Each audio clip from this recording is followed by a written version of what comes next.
Bienvenue à cette édition spéciale du Rouge et Or Express. Aujourd'hui, on revient sur la 64e édition du Gala Rouge et Or qui se tenait mercredi soir dans l'amphithéâtre Gymnase Desjardins, Université Laval du PEPS, qui a subi une impressionnante transformation pour l'occasion. L'événement, dont l'animation avait été confiée au journaliste bien connu Marc Durand, a attiré près de 600 convives lors d'une soirée visant à récompenser la crème de la crème des étudiants athlètes du programme Lavallois. 8 prix majeurs étaient décernés au cours du gala qui se déroulait sous la présidence d'honneur de la directrice des opérations de l'Hôtel Universel Québec, Manon Fortin. Avant d'entamer la portion honneur de la soirée, la nouvelle mouture de la mascotte du Rouge et Or a été présentée. Après plusieurs heures d'entraînement, Victor est apparu plus en forme et athlétique que jamais. Question de mieux représenter les valeurs du programme Rouge et Or basé sur les saines habitudes de vie. Le prix Jean-Marie de Coninck du mérite académique, qui souligne tant la performance en compétition que sur les bancs d'école, a été la première récompense octroyée lors du gala. Le basketteur Carl Demers-Bélanger, auteur d'une note parfaite de 4,33 sur 4,33 en actuariat, était fier de se démarquer à ce chapitre. Vous avez vu comme moi toute la grosse cuvée qu'il y avait contre moi, plein d'étudiants en médecine qui étaient tout aussi méritantes, mais je suis content d'avoir sorti du lot et d'être sorti un peu du lot comparé aux autres. Ça prend des efforts, de l'organisation. C'est sûr qu'au début, les premières années, ça prenait une période d'adaptation en sortant du cégep, mais depuis, c'est ma 3e année, je commence à être habitué de la charge de travail. C'est comme ça que je réussis avec le basket, je suis habitué, je sais qu'est-ce que ça prend. La catégorie de la recrue de l'année du Rouge et Or donnait lieu à une compétition très forte et difficile à départager. À preuve, tous les nominés ont été élus recrues par excellence au Québec dans leurs disciplines respectives l'an dernier. Le quart arrière Hugo Richard a toutefois été élu athlète le plus utile du RSEQ en football, ce qui a fait pencher la balance en sa faveur.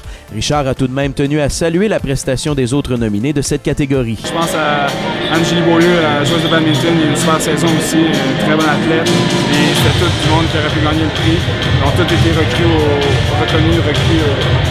ont eu un titre de recrue au niveau national. C'est sûr que j'aurais pu gagner autant que n'importe quelle autre personne.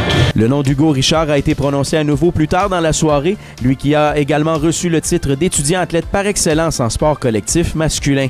Côté féminin, Geneviève Quentin a coiffé des adversaires de taille dans la catégorie d'athlète de l'année en sport individuel. La skieuse Ève Routier et la joueuse de badminton est récipiendaire du prix l'an dernier, Stéphanie Pakenham. La 15e place de la nageuse lors du 200 mètres d'eau des mondiaux de Doha au Qatar est l'exploit qui l'a départagé des autres nominés. Les mondiaux, ça a été une première expérience, j'ai adoré ça. C'est une compétition tellement rapide contre les meilleurs au monde, c'est sûr. Ça fut vraiment bon pour moi parce que bon, j'ai baissé mes temps puis j'ai eu des meilleures performances. Là. Finaliste au titre de recrue de l'année, la joueuse de soccer Mélissa Roy n'est pas repartie les mains vides puisqu'elle a été choisie étudiante athlète par excellence en sport collectif. C'est vraiment un beau prix, ça clôt bien notre belle saison qu'on a eue avec le championnat canadien remporté à la maison, donc je suis vraiment contente d'avoir remporté ce prix-là. Mélissa Roy et ses coéquipières ont d'ailleurs reçu l'une des plus belles distinctions de la soirée puisque l'équipe féminine de soccer, championne nationale pour la toute première fois de son histoire, a été sacrée équipe de l'année. Les co-capitaines Mélissande Guy et Alexandra Brunel se sont remémorées de bons moments de leur conquête du titre canadien. Les émotions les plus fortes qu'on a vécues, c'est sûr que c'est à notre premier match. On est passé par toutes les émotions pas possibles. Puis je pense pas qu'on va être capable de revivre ça un jour. C'est vraiment exceptionnel qu'est-ce qui nous est arrivé. Puis ça a joué en notre faveur, comme ça aurait pu jouer en faveur de l'autre équipe. Puis les autres matchs, ça a vraiment été moins stressant. On a été plus en contrôle, puis on s'est allé comme dans du beurre. Dans la prochaine année, ça va tout le temps rester. On est vraiment contente d'avoir gagné, puis on est la première équipe à avoir gagné au Québec, donc on l'oublie jamais. Puis on est chanceux parce qu'à Québec, on est quand même beaucoup reconnus. Avec là, ce soir, on dirait que ça avait chaud au cœur avec la famille du Rouge et Or d'être reconnus, donc on est vraiment contente.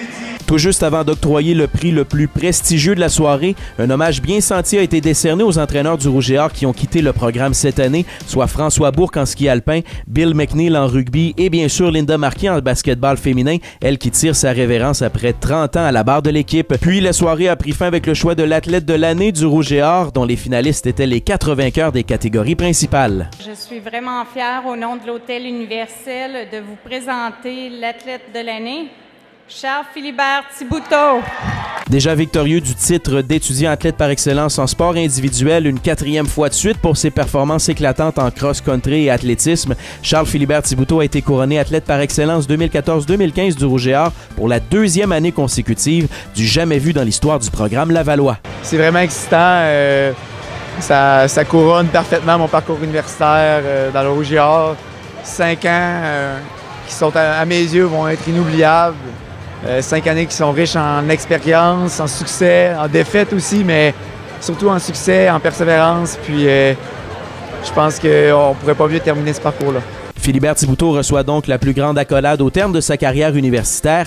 Malgré ses hauts faits d'armes individuels, c'est une performance d'équipe qui a le plus marqué son passage avec le Rouge et Or. Mon meilleur souvenir, là, ça va être le championnat canadien de cross-country en 2012, qu'on est arrivé 2e contre toute attente en équipe.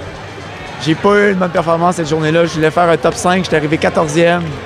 J'ai fait la 2e équipe d'étoiles de peine et de misère. Au point de vue individuel, c'était pas très bon, mais ça valait rien, juste parce qu'on était en équipe, on a été capable d'aller chercher les médailles d'argent contre toute attente. Puis ça, c'est un moment riche en émotions qui ne sera jamais égalé, je pense. Voilà, c'est ce qui complète cette édition spéciale du Rouge et Or Express. Du même coup, la 2e saison de cette web émission hebdomadaire prend fin. Merci d'avoir été à l'écoute et on se donne rendez-vous l'automne prochain pour une nouvelle saison du Rouge et Or Express.